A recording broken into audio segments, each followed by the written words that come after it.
The upper trapezius, origin, spinous process of C7, the external occipital protuberance, the medial third of superior nuchal line of the occipital bone, insertion, lateral third of clavicle. Action, elevate shoulder, extend neck, laterally flex the neck.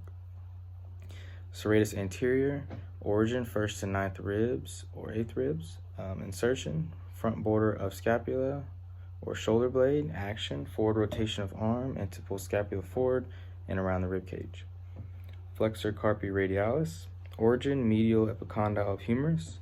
Insertion, palmar surface of the bases of metacarpal bones 2 and 3. Action, flexion of wrist and assist in abduction of the hand and wrist. Extensor pollicis brevis, origin, lower third of posterior shaft of radialis and adjacent membrane. Insertion, over tendons of radial extensors and brachioradialis to base of proximal phalanx of thumb. Action, extends metacarpal phalangeal joint of thumb. Levator scapula, origin, posterior tuberculus of transverse process of C1 through C4. Insertion, upper part of medial border of scapula. Action, raises medial border of scapula. I will be demonstrating the palpation of the upper trapezius. You start at the base of the skull, work your way down to the base of the neck, and then across the shoulder girdle. Palpation of the serratus anterior.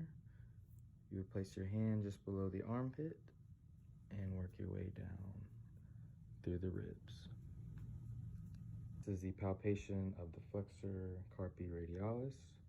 Start at the medial epicondyle and work your way up the arm all the way to the flexor carpi radialis. You have the patient flex their wrist and close their hand.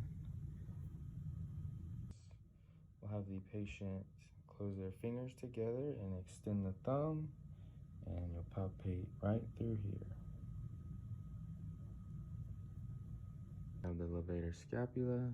Have the patient place their arm behind their back, and you start on the side of the neck and work your way down through the shoulder and to the levator scapula.